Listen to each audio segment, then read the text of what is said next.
So part 2 na ni siya about atong gi-share nako ninyo during an emergency ko.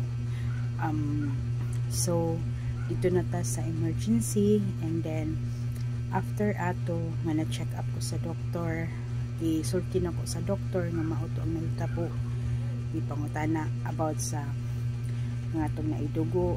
Akong gisulti niya, pero wala ko maglisod og ginhawa, okay ra ang akong pamati, wala pud ko nalipong.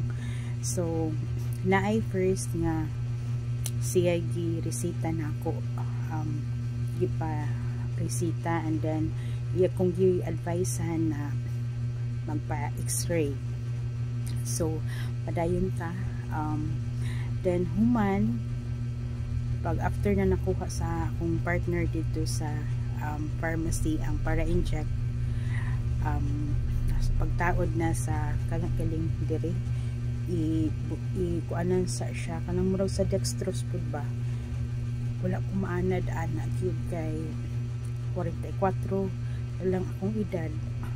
Nakasuway kog inject siguro pag grade 1, and then during katong pag COVID maura gyud to, and then kanang Korea kuan lang about anong mga hospital kaluoy sa Ginoo wala gyud karon pa lang.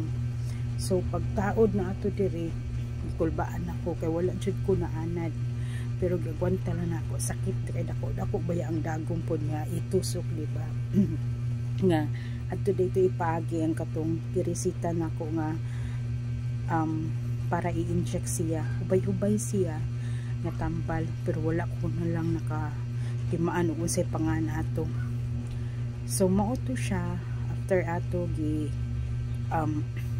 gi-inject og hurot, murag dako ubay-ubay gid siya, and then gihurot siya og inject. Ang akong nakuyawan is I don't know kung sa ako bang kakuyaw sa dagom or sa tungod ba, kay first time na ako naka-experience nga in ato.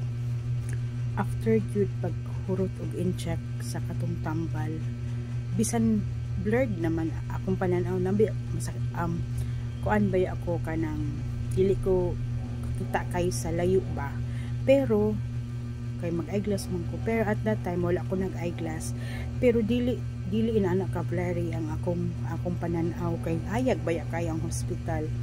After pag-inject was ni anam-anam jud og mura og blurred ang tibuok palibot. I don't know kung sa tambal bang mura kog nahadlok, mura kog gikulbaan kay ang akong Paris is nagkuan pa sa para x-ray. Akong kauban ako ron pag-umangkon, sige ko kupot sa akong gamay nga Santo Niño diri sa pikas na kong kamot. Sige kog kupot nga please lang di lang unta ako makuyapan or mawa sa kalibutan, or basta nagsagol na ang akong huna-huna at that time kay buok yung palibot. Sige kog kipat-kipat sa akong mata, nag-blurred jud, walang ko nanawag sa nurse kay basin na ako ba mobalik ko siya. So after ato sige kog ampo Lord, sige kog hangyo sa Santo Niño kanang tabangin ko nga dili jud ko mo surrender ba, mo give up. So mauto siya pagkataon mga 30 minutes siguro, nag-anam-anam siya kahayag rapod ni anam ubalik ang akong pananaw. So mauna to siya, i-advise ko for x-ray, nagpaabot mig pila ka oras dito, then pagkakuan na pila ka nga nagalingkod ra, hapit na mga atud kadlawon, then mga kadlawon na to i-x-rayhan ako. So pag x-ray na is the pagkahapit na mabuntag, niingon ang doktor na dibalik siya ang doktor na ako. So akong pamati okay raman po, wala na ko giubo ko, pero normal raman.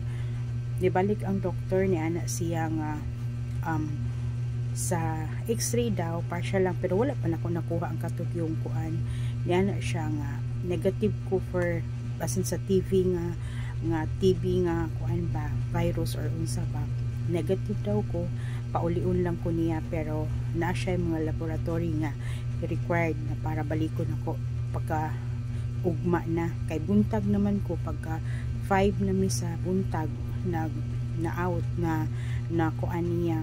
So mauto ni uli na mi anak pagka so mauto pagkaugma niya ni out na mi, and then balik na lang ko pagkaugma for laboratory na pod sa katong blood count nga blood sugar count pod sa akong laboratory. So part 3 na to ha, ang laboratory pod. So stop na to din for 5 minutes pod. So mao to siya. Then so mao nang mag-amping jud ta pirmi sa atong panglawas kay di jud nato matag-an ang panahon. So mao ni ang part 2, and then we'll next atong laboratory na pod. Okay?